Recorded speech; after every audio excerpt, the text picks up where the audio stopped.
redaktör på Fria Tidningen. Och vi kommer att köra det här på engelska eftersom våra gäster inte pratar svenska. Kanske några ute som inte gör det heller. So I will switch to English now. To welcome you to the Gothenburg Film Festival and this discussion which we've called Bare Breasts and Balaclavas. And the plan was originally to have a discussion with Alexandra Shevchenko, who's a Femen-activist, but unfortunately she hasn't been able to come to the film festival. She is in France right now applying for asylum, and under this process she wasn't able to leave the country. We tried this morning several times, we tried to get her in on Skype, but it hasn't worked, unfortunately. She just texted before and said she was sick, so she couldn't make it on Skype, unfortunately. So the discussion will only be about Pussy Riot and the film Pussy versus Putin. And we are very happy to have the directors here. And we have, they're called Gogol's Wives. It's a film collective. And then we have two translators here as well. And that's Jenny and Anastasia. So they will translate to English, from English to Russian. Yeah, and before we begin, we're going to show a little clip from the film. And maybe, how many people here have seen the film? Quite a bit, half, not too many, but half the people. Hopefully you see it later, hopefully. But I'm sure you're all aware of Pussy Riot, since they're world famous now. We're going to show a little clip, and this is actually the action at the Cathedral, which they were arrested for and then received 2 years in prison for. And we're going to show a little bit the preparations before the action, and then the actual action during the Cathedral. Раскидывает одежду. Должны мы все на пол ее.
Okay, so my first question is, why do you call yourself Gogol's wives and not your real names?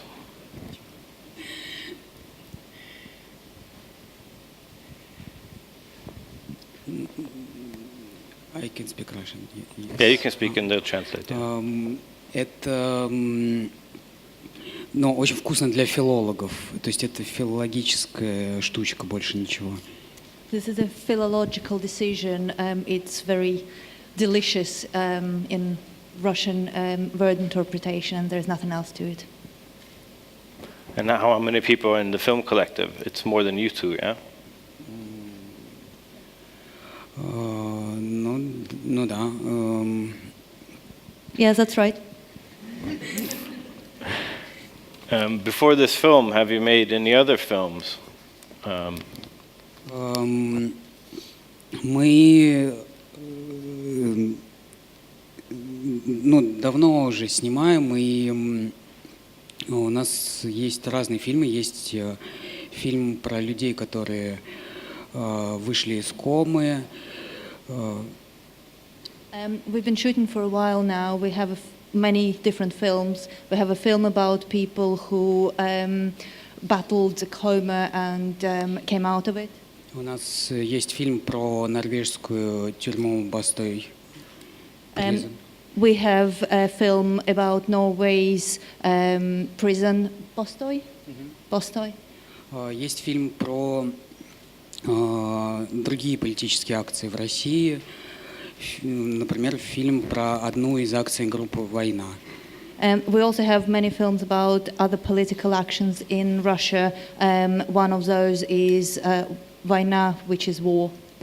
Ну, а вообще мы, в принципе, вот деньги зарабатываем тем, что мы преподаем видеоарт, и, соответственно, на эти деньги живем, и помимо документального кино делаем еще видеоарт. But we earn our money by teaching video art, and that's what we live on, and that's what we shoot on, and that's what we also do. And how did you come in contact with Pussy Riot? Мы несколько лет работали в органах госслужбы. We've been working for a few years in Russia's national service.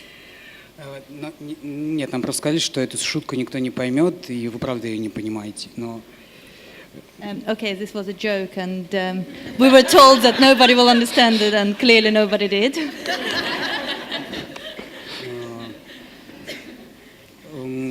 Мы познакомились.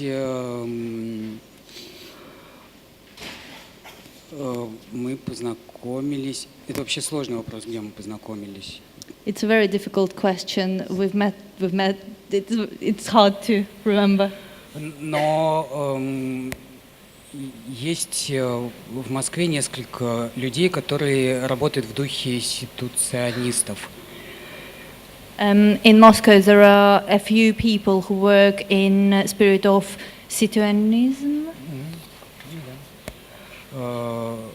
И Надя и Катя воровали в магазинах, а мы как раз искали таких людей, которые могут нам объяснить, как правильно воровать в магазинах.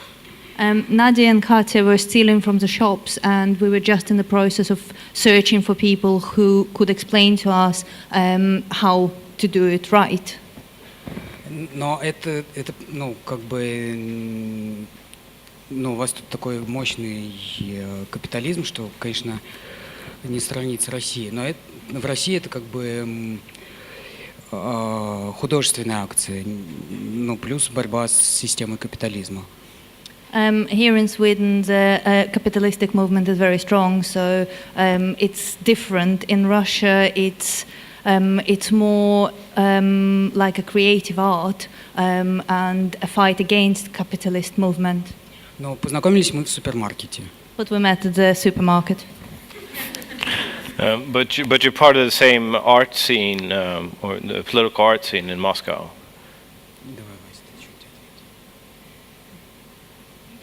Yeah. And do you see yourselves when you make your films, or is it more political films, or are you filmmakers? Вообще ярлык — это самое сложное, что можно для себя придумать. То есть мы всегда думаем, как правильно ответить на этот вопрос, но так как Мартин уже с нами предварительно поговорил, то мы ему сказали, что мы медиа-активисты. Okay, it's very difficult to put a tag on yourself and what you do, so it's always difficult for us to answer this question. Martin's asked us this question before the seminar, so we said that we were media activists. Yeah, how is it to be a media activist in Russia? You see, in the film, there's several clips that are filmed both from within a police van and then also within a cell, and you have filmed those yourselves, haven't you? Ну, во-первых, чтобы снимать такое кино и чтобы быть медиа-активистом в России, нужно ходить в фитнес, заниматься спортом, бегать и очень иметь хорошо подвешенный язык. To do the films that we do and to be a media activist in Russia, you must go to the gym and be very healthy and run well and speak well. И, конечно же, надо, ну, если ты играешь в шахматы на одной шахматной доске с государственным аппаратом, то ни в коем случае нельзя ходить по правилам. And of course, if you're playing chess with the government, you can never stay within the rules. У вас должны быть другие фигуры. You must choose different play pieces and play differently. И, ну, то есть, если вы участвуете или снимаете акцию какую-либо, то вы должны быть, во-первых, экипированы очень хорошо, экипированы запасными флешками, скотчем, пластырем и телефоном, который, ну, хотя бы 3 телефонами, 2 из которых не работают в данный момент. And if you're shooting a film like that, of course, you must be well equipped with spare USB sticks, scotch tape, plasters, and 3 mobile telephones, 2 of which don't work right now. Ну и когда вас задерживают, у вас все это отнимают, за исключением того, что вы предварительно заранее спрятали, и в туалете вы можете послать СМС кому-то, кто быстро отреагирует и пришлет вам помощь. And of course, when you're caught, everything is taken away from you, apart from the stuff that you hidden beforehand. So you must be quick to go to the toilet and send a text to somebody who can help you and react quickly. Yeah, sorry, I just got a message here from the film festival, and it's not allowed to film the seminar. Only the people here can film this talk. Just wanted to inform you. If I can't see anybody out there, but please don't film.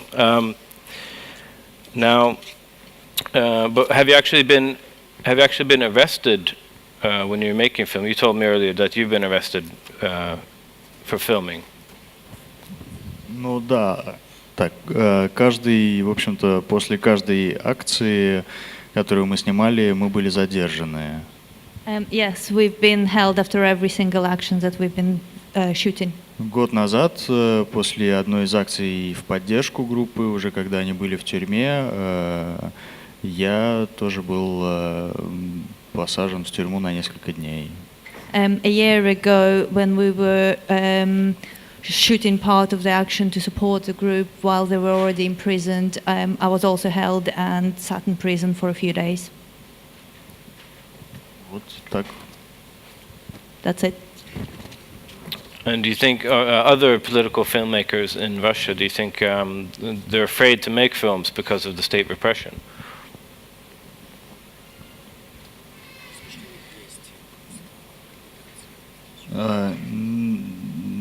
Да нет, никто, ну, люди, которые связываются с этим, они как бы не ну, делают дело, они боятся. Ну, просто есть... People who do this thing, they just get on with it and they're not afraid.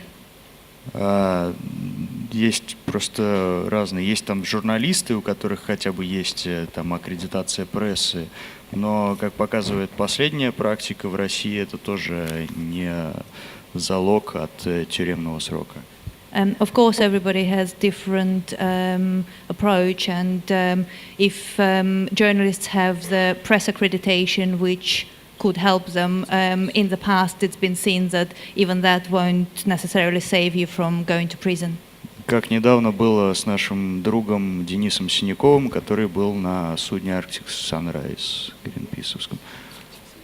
Гринписовский. Он просто снимал там.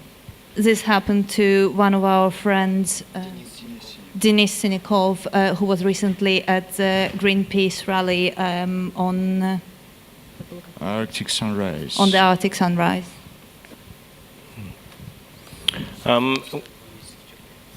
He was in prison for 2 months. Yeah, he was one of the Arctic 30 that was just arrested a few months ago. Yeah, and he helped with this film as well. Yes, edited, translating. Yeah, okay. And is there a independent, alternative, critical media movement in Russia, or is it just a few people here and there?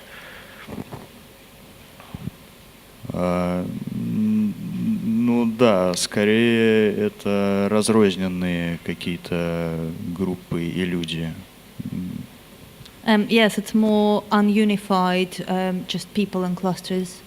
Ну, все российские медиа, все телеканалы, все газеты, в общем-то, ну, 99% это государственная пропаганда. But all of the Russian media, TV and newspapers, 99% of those are national propaganda. Ну, конечно, есть вот некоторые такие отдельные активисты, которые в основном пользуются YouTube-каналами для какого-то альтернативного освещения каких-то событий. Of course, you can find separate activists who use YouTube channels for slightly different interpretation of events. Но, к сожалению, это никак не может конкурировать с основной медийной массой, конечно же, телевидения. И, ну, тоже 90% населения, конечно, прислушивается к телевидению, а не к интернету. And of course, this can't compete to the mass media of television that's controlled by government, and 90% of population listen and follow that and believe that more than they trust internet.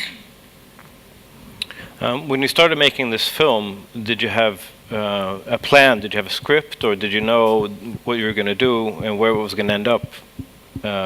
Were you trying to make a film about them, or did you just start filming? Да, мы просто начали снимать. У нас не было какого-то сценария или конкретного замысла. Мы не представляли, куда может зайти эта ситуация. We just started shooting. We didn't have any plan or scenes for the film. We just didn't really know where it's going to end up. Но у нас есть 10 разных версий монтажа. Вот это достаточно light-версия. We have 10 different versions of the film. This is the light version. Потому что, например, на последней акции, которая была связана с темой нефти, активистам уже представляли оружие к виску, и ситуация была немножко другой.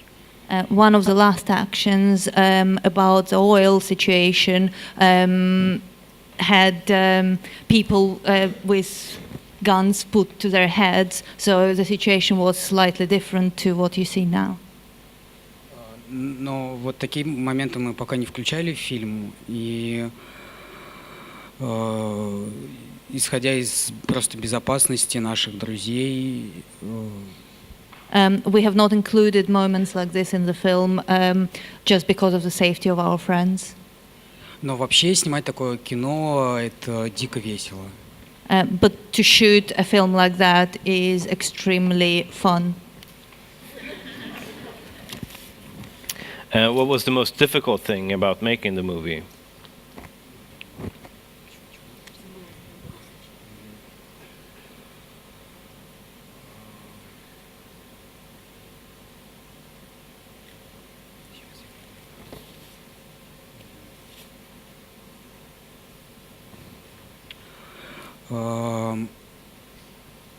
Как для любого человека, который занимается кино, а если человек занимается кино, то в первую очередь он имеет дело с человеком, с большой буквы. If you shoot a film, the first and foremost thing is you have to deal with a person with a capital P. Потому что кино занимается человеком. Because the cinema is about a person. В нашем случае ситуация сильно усложнилась, потому что мы умышленно не вставляли в фильм эпизоды, где Надя и Маша играют со своими детьми. In our circumstances, this was very difficult. We specifically decided not to include scenes where Masha and Nadia play with their children. Где их родители плачут, когда они машут ручкой уезжающему автозаку. Where their parents are crying as they wave away to the police car driving off. То есть здесь практически ничего нету человеческого. So it has hardly anything human in the film. Здесь кино про то, что политические активисты не человеки. This film is about political activists being almost not human. И это, конечно же, невероятная трудность для человека, который снимает. And this makes it very difficult for a person who shoots the film.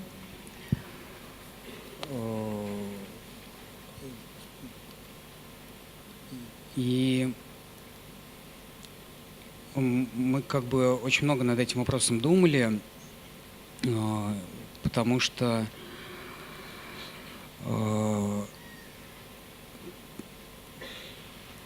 здесь было очень сложно пробиться сквозь девочек, чтобы достать как бы их сердце. We thought a lot about that because it was very difficult to get through the barriers of the girls to get to their hearts. Но потом мы просто поняли, что это особый тип сердца, который занимается вещами, которыми занимаются только герои. And then we understood that this is a special type of heart, a heart of a person who is actually a hero. Потому что эти девочки настоящие герои. Ни один мужчина в России не смог бы сделать то, что сделали они. Because these girls are real heroes, no man in Russia could do what they did.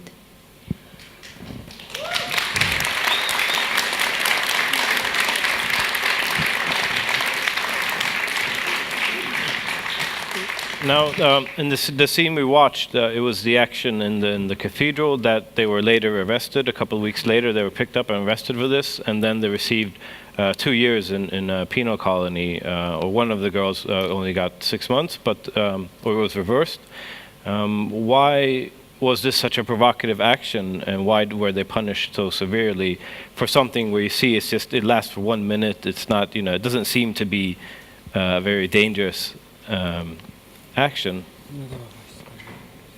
Why is it so provocative?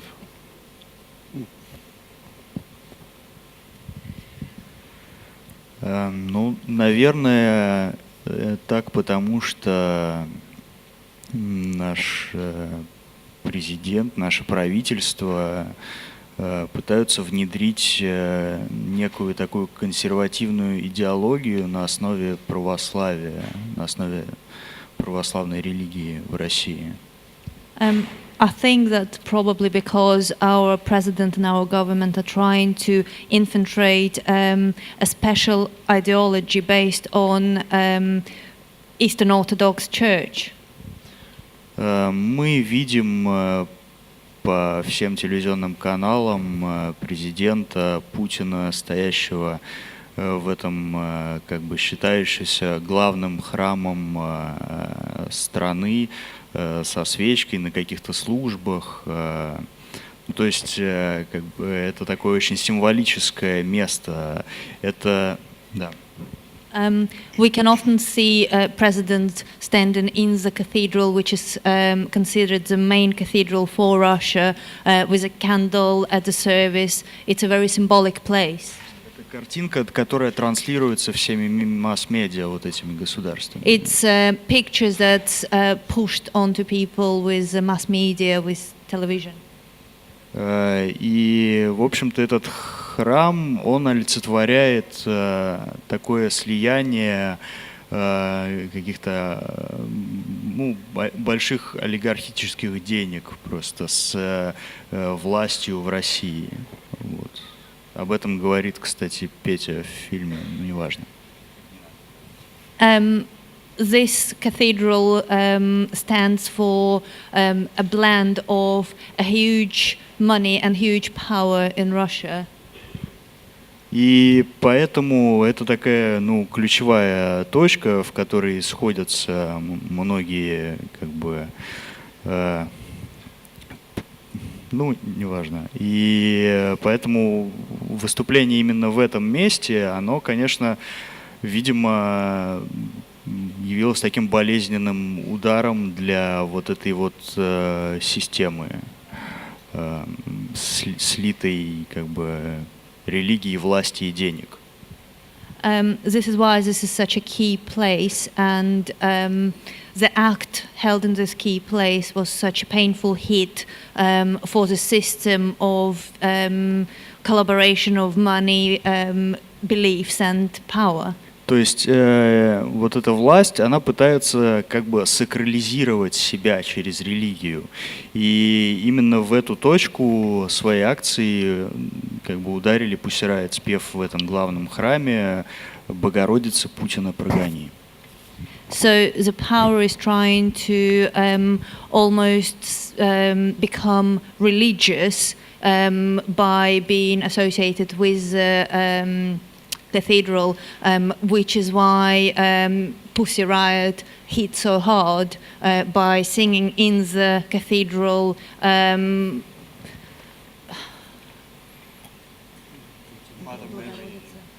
Mother Mary, get rid of Putin. Ну, вообще тут, конечно, у этой страны есть еще потрясающие,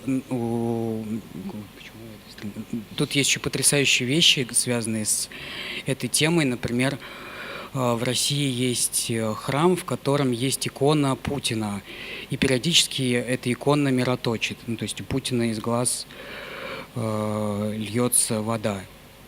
In Russia, there is also a cathedral that has Putin's icon, and you can see that every now and then the water comes from his eyes. И вот это самый такой крутой пример, до чего вот это все доходит. This is probably the most extreme example of how far it's been taken. И это считается нормальным, то есть все спокойно ходят в эту церковь, крестятся на эту икону. And this is considered normal, and people go to the church and try to get blessed by this icon.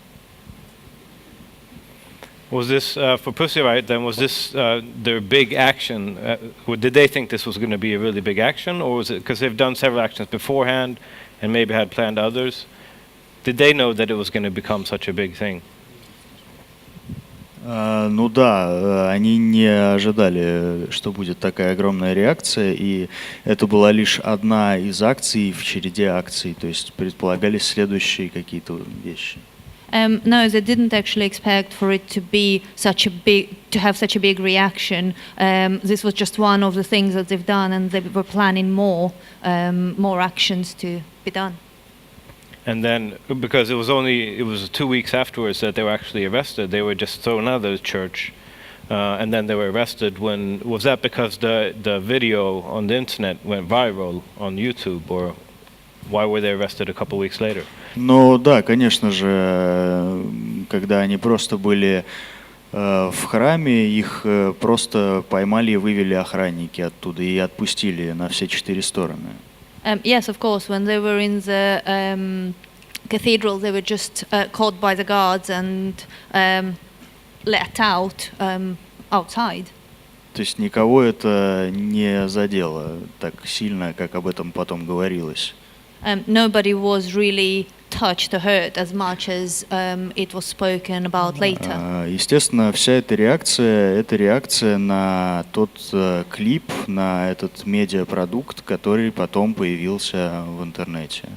Of course, this is the reaction to the media product that you saw later on the internet.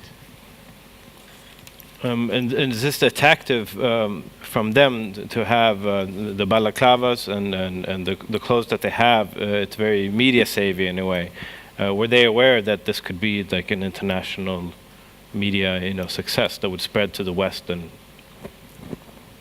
ну, я думаю, что как художники, они используют именно художественные методы, они просто старались создать как можно более яркий, броский, запоминающийся образ.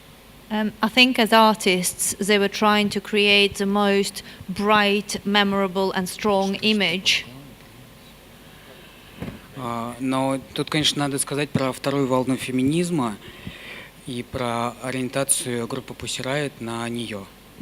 But of course, we must mention the second wave of feminism and in America and the orientation of Pussy Riot to that. Потому что балаклава — это прежде всего анонимность, как была анонимностью группы Guerrilla Girls в Америке, которые носили маски обезьян.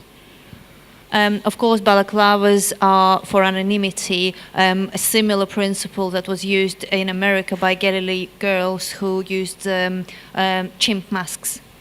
И как бы зачем нужна анонимность? Это прежде всего для того, чтобы на своем лице не зарабатывать. And why do you need anonymity?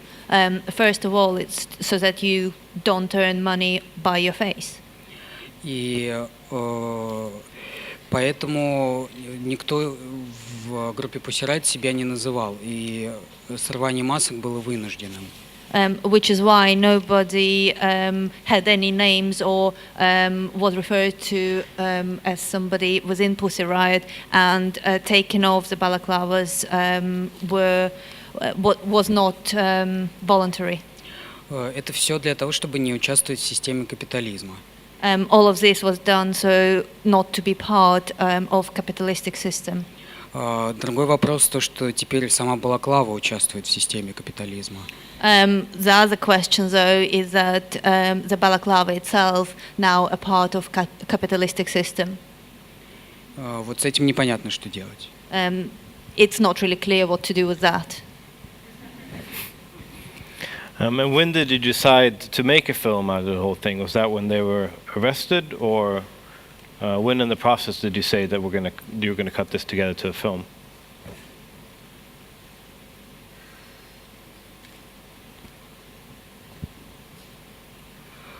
У нас, то есть мы снимаем постоянно, и фильмом становится, ну, то есть у нас помимо этого материала есть еще куча интересного материала. Есть, например, шведская канализация, в которой мы были в прошлом году и тоже там снимали. Но просто какой-то материал становится фильмом, какой-то нет. We shoot all the time, and we have a lot more footage than this film.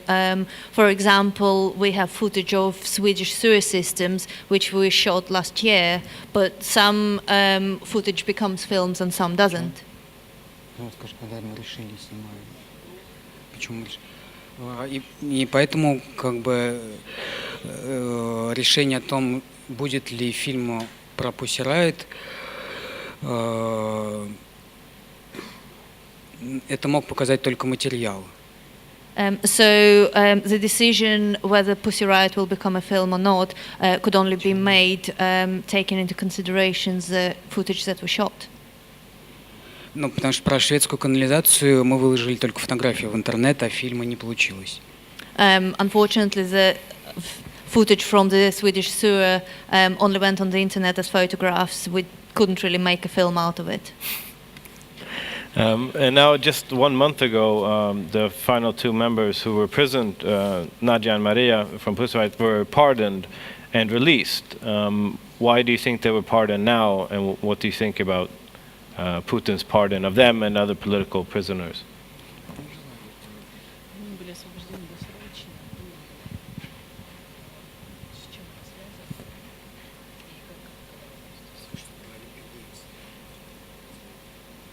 Ну, прежде всего, наверное, это освобождение связано, ну, это просто такой шаг в политической игре. Конечно же, это связано с Олимпиадой. I think, first of all, this is just a step in the political game, and of course it is connected to the Olympic Games. Для Путина это такой очень важный проект, и он как бы подстраховывается на случай, ну, ему не нужны здесь какие-то лишние острые политические моменты. Он боится бойкота и каких-то акций во время Олимпиады. For Putin, this is a very important project, and he doesn't really need any more distractions or issues. He needs it to go smoothly without boycotts or problems or actions. So it's just sort of a countermeasure. Do you know if there's any protest planned against the Olympics?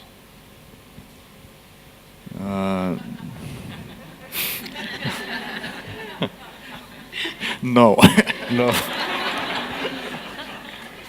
But is it even possible to protest in Sochi? In Sochi, I think it's impossible.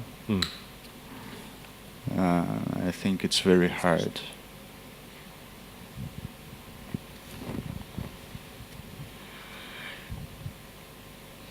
У нас вот есть знакомые шведские спортсмены, мы как-то думаем через них действовать, но пока не можем про это говорить.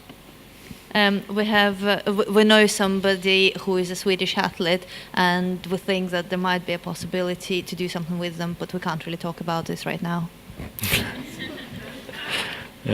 Exciting. I'm thinking I'm sure there's a lot of questions out here, so we can open up for questions from the audience. Or if not, I have some more questions, but yeah. No, I can repeat the question, maybe. Yeah. Oh, there. Okay, so let's see how my English is. But I was interested in what you said in the beginning about the anti-capitalist movement in Russia. And you also, when you speak about the movie, this Pussy Riot movie, you also connect that with anti-capitalism and the balaclavas, you call them? Yeah. I don't know what my question is, but maybe you can tell us more about the anti-capitalist movement in Russia, because it seems stronger than in Sweden.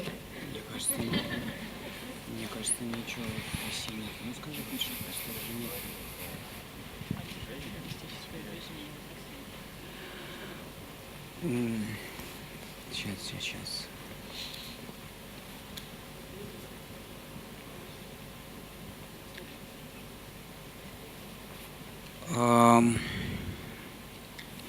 Просто капитализм в России устроен так, что просто большинство людей в нем не участвует как бы автоматом. Capitalism is set in Russia so that many people are not part of it automatically.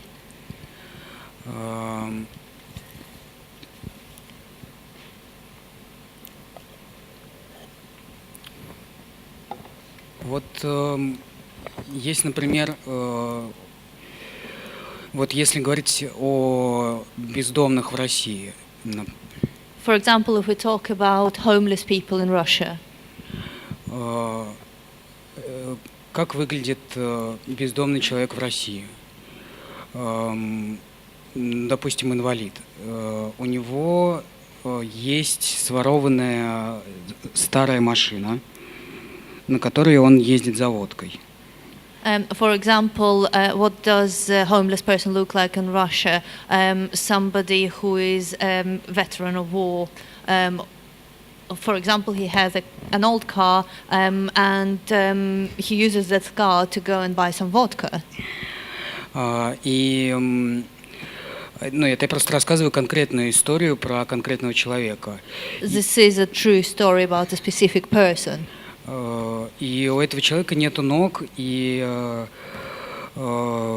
государство не обеспечивает ему даже, как это называется, костыли, не костыли, протезы.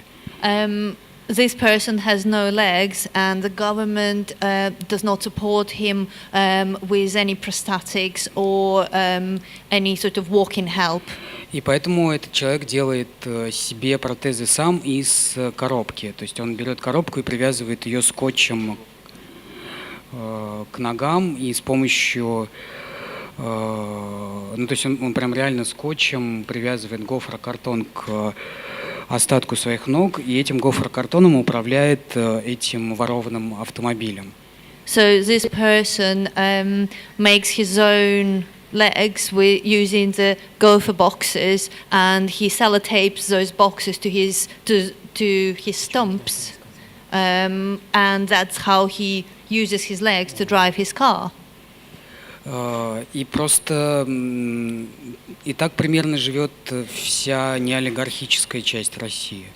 And this is how the whole part of neo-oligarchic Russia lives. Вася.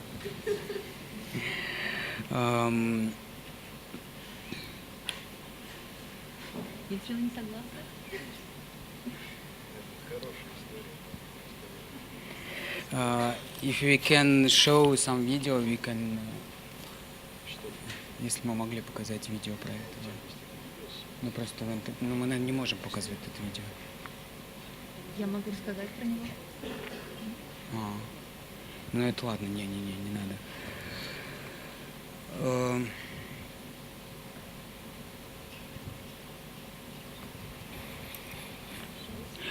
И поэтому как бы Pussy Riot круче, чем Мадонна, потому что именно из-за этого критерия, из-за того, что Pussy Riot не работает на легальных площадках. This is why Pussy Riot is much better than Madonna, because they don't work on political or financial platforms. Простые принципы анархизма. Просто надо быть анархистом. They just use the simple principles of anarchy.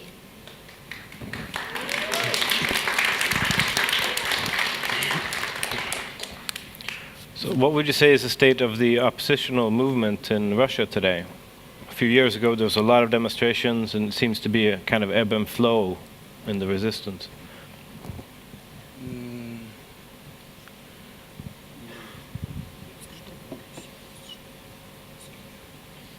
Да, сегодня вот эти протесты, они как-то стихли, наверное, потому что, люди устали от того, что они что-то делают, а ничего не происходит. Yes, the protests have quieted down a little bit now. I think it's probably because people are tired, because they keep doing things and nothing actually happens. Поэтому сегодня такая происходит рефлексия. То есть люди понимают, что они делали недостаточно и что их было недостаточно много пока. Which is why a certain reflection takes place. People understand that they haven't done enough, and sort of looking back and understanding that more needs to be done. Но это говорит только о том, что не надо быть пассивными, потому что все то, что происходит сейчас, спад, это говорит о пассивности человека в России. But all of the moral of all of that is that we can't be passive. Everything that happens now just speaks of an inaction of Russian people. Ну, вот, то есть, я думаю, что в Швеции тоже все достаточно пассивно. Вот единственный сейчас пример – это Украина. Это, ну, абсолютно настоящая клоунада в хорошем смысле слова. I think Sweden is probably also passive right now. The only example that I can think of right now is probably Ukraine, which is just a bit of a circus in a positive sense of the word. Но здесь простые примеры. Украинцы, например, чтобы бороться с ОМОНом, точнее Беркутом, построили катапульту. Но это, то есть это вообще что-то такое средневековое, и все это дико кинематографично и художественно. The simple examples include people who build a catapult to fight against the Ukrainian police, and this is something very medieval and very cinematic and very artistic. И поэтому не пассивны только люди, ну, либо индивидуальности какие-то в России или Белоруссии, либо, может быть, это какой-то странный ген, как типа у украинцев, которые активны в большей своей части.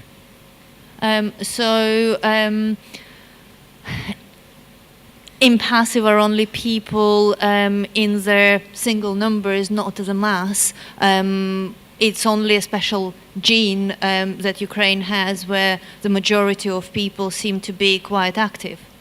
Но, в принципе, для того, чтобы что-то сделать, вот к нам вчера подошла вечером женщина, которая говорит, вот я тут в Швеции, не знаю, к кому присоединиться.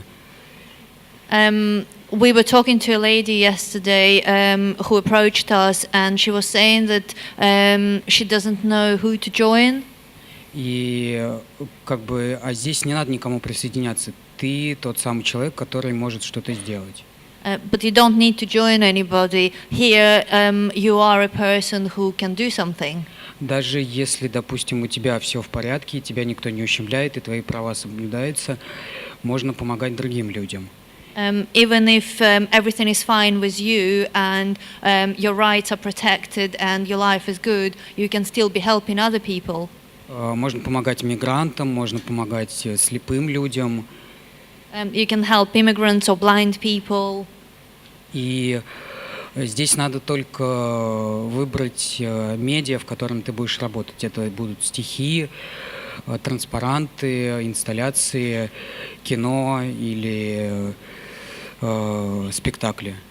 You just need to choose the media in which you're gonna help them with. That could be a poetry, cinema, posters or anything else. И самое главное, это, конечно же, сам человек, который будет делать, потому что у человека, который решает что-то делать, есть собственный люк жизни, в котором, ну, вся его жизнь.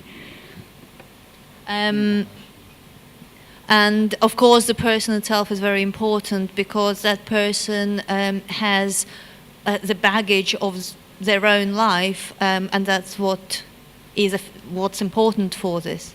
И именно это в искусстве и интересно. Только вы, как, то есть только ваша жизнь, лично ваша жизнь. Which is interesting in art, your life, just your life. Do we have any other questions from the audience? In the back there? Yeah.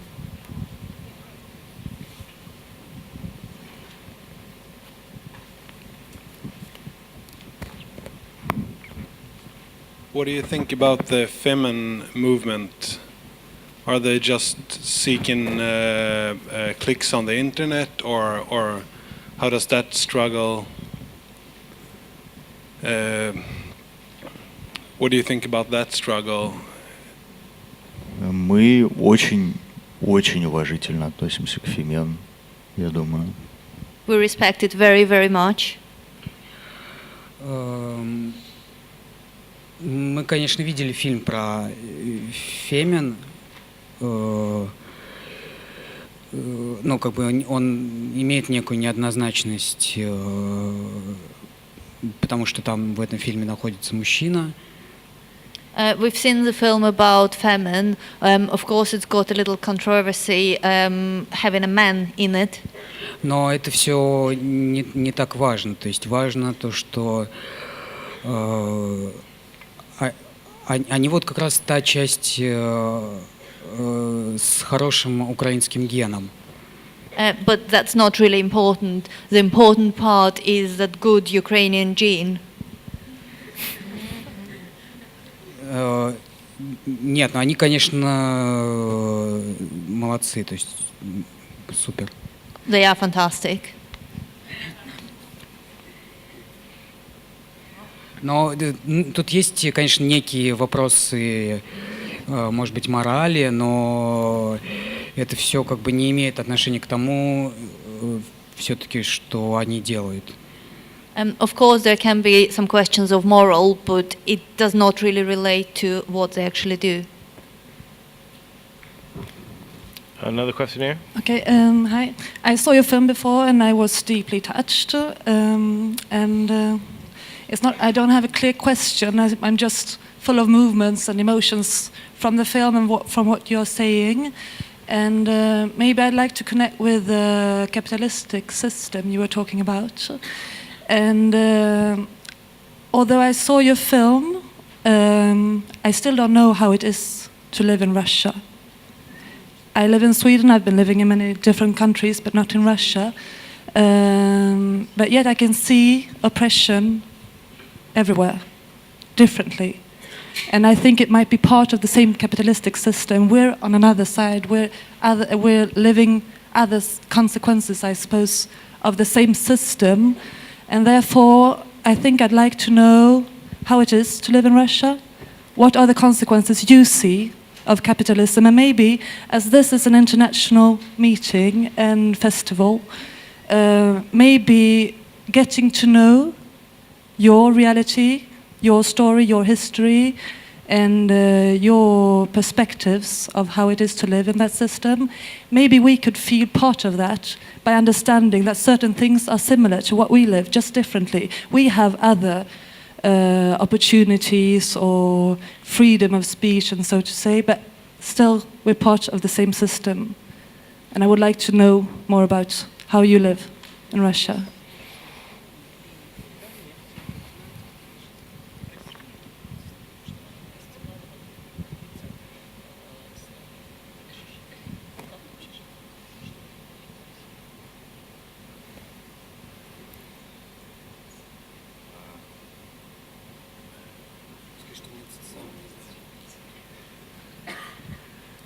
Да, сложный вопрос. Мы, честно говоря, сами не знаем, действительно, потому что мы в этой системе тоже как-то фактически не участвуем. This is a very difficult question. I would say that we probably don't know ourselves very well because we're not part of the system. Но, то есть мы как бы достаточно, наверное, маргинализированы в России. Мы немножечко, отделены от каких-то, от капиталистической системы. Вообще сложно сказать, как мы там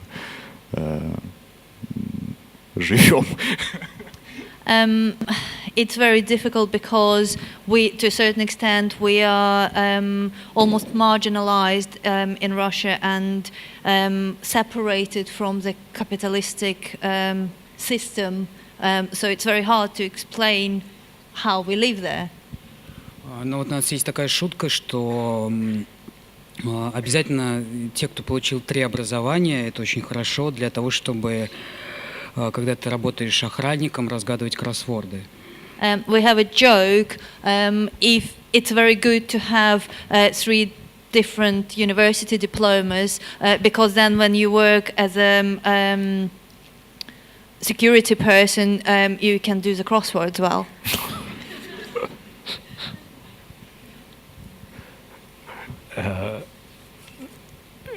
Did you have a follow-up question, maybe? No, Hello? Yeah. Не, ну на самом деле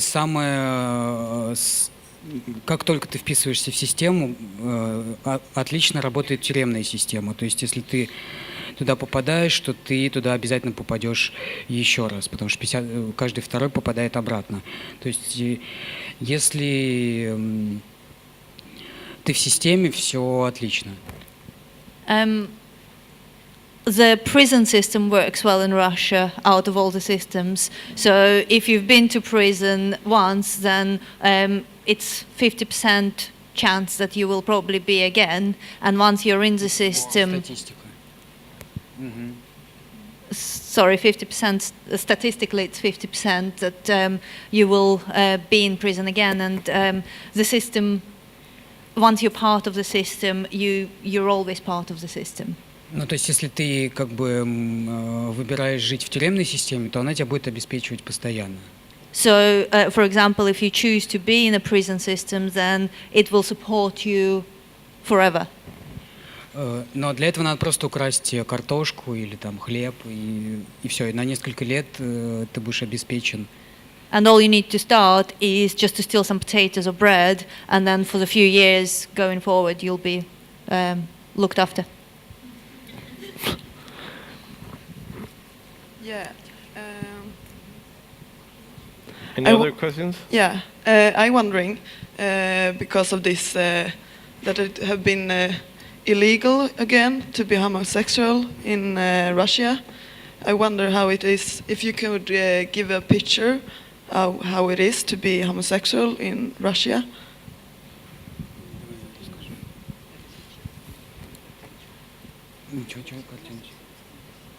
Ну да, это поняла. Пожалуй, это самая угнетаемая группа в России.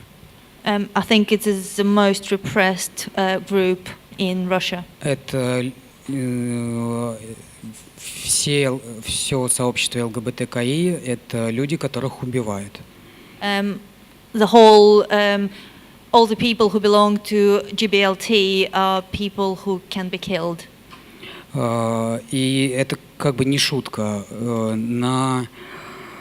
Ну, во-первых, принят новый закон, который говорит, ну, который еще больше ущемляет права этой группы. Во-вторых, если на акцию выходит хотя бы 5 или ну, максимум 10 активистов, то все эти активисты оказываются серьезно избиты, и в итоге они все равно оказываются в тюрьме. This is not. This is a very serious issue, and for example, if 5 or 10 people go out on a protest, then these people will be beaten up, and they will be guaranteed to be in prison. And a new law has been passed further limiting the rights of GBLT community. И, например, есть в России сообщество, которое объединяет ну, как бы детей ЛГБТ, ну, людей, которые еще не выросли, которые осознали свой гендер или свою сексуальность совсем в более молодом возрасте. Есть такое сообщество как бы детей. There is a community in Russia for underage GBLT people who realized their belonging at an early age. И в этом сообществе все истории, которые есть, которые рассказываются в этом сообществе, заканчиваются либо самоубийством, ну чаще всего самоубийством. And many stories that are told within that community end up with suicide. У нас очень много друзей. Вот у нас есть, например, 2 трансгендера. Ну, это такие близкие друзья группы Pussy Riot, и наши друзья тоже. We have 2 very close friends who are transgender.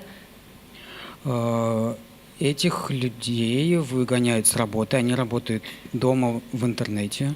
These people cannot find a job, they have to work from home on the internet. Ну и, конечно же, их преследуют на улице. Каждый раз, когда они выходят, их знают и кидают тухлыми яйцами или просто бьют. They're followed on streets and people know who they are. They get eggs thrown into them and beaten up. Но на акции, которая была в этой церкви, должен был быть вывешен радужный флаг. The protest in the cathedral, the Pussy Riot protest, should have had a rainbow flag. Очень хорошо, что они не успели его достать, потому что на следующий же день просто все ЛГБТ-сообщество было бы вырезано. It was a good job that they didn't have time to get it out of their bag. Otherwise, the following day, the whole LGBT community would have been killed. I think we have time for one final question. Yeah. Yeah, thank you for sharing this. I think it's really important because of the Olympic Games for the Swedish people to see this picture you have shared with us.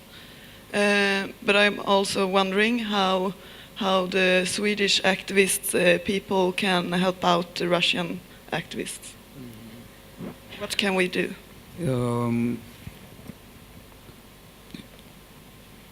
Вообще любая деятельность, потому что деятельность, которая приносит пользу, она на 80% оправдывает себя, она дает 80% результата. I think any action will be fantastic, and from any action, it'll be 80% helpful. То есть, условно говоря, если бы мы просто сегодня про это говорили на предыдущем семинаре, что если бы кто-то сейчас в этом зале поднялся с места с плакатом, это была бы акция. Ну, то есть, вот это помощь. Или кинул бы в нас яйцом. So we were talking about this in the previous seminar. If somebody in this studio got up with a big poster, that would be an action and that would be already helpful. И, соответственно, реакция сразу же будет. То есть это все работает. Мне вот интересно у вас спросить, какие здесь в Швеции проблемы, с которыми бы вы могли бороться? And the reaction will, of course, follow straight away. I'm actually interested to ask you what problems do you have in Sweden, in Göteborg, in Göteborg, that you need to fight with?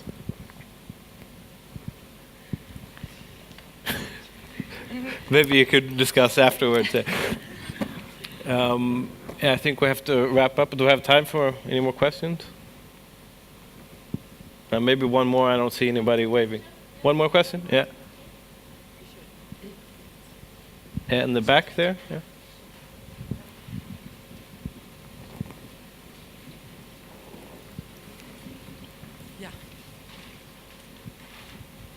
Привет.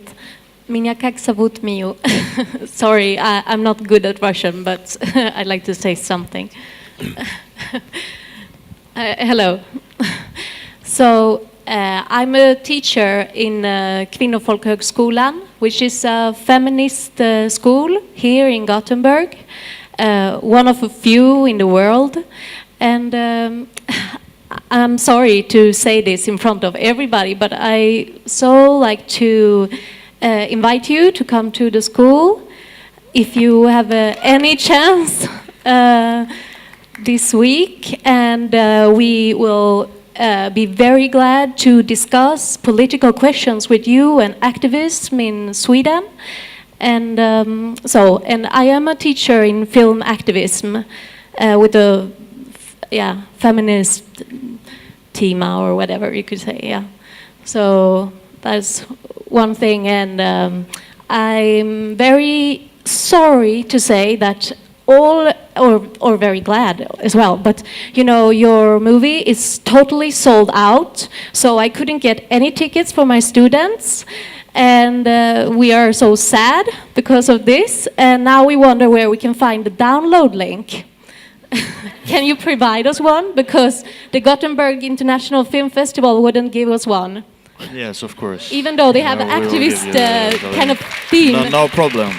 Thank you very much for your invitation. We'll try to come. We appreciate it. We'll try to find time to come to you. And link, no problem.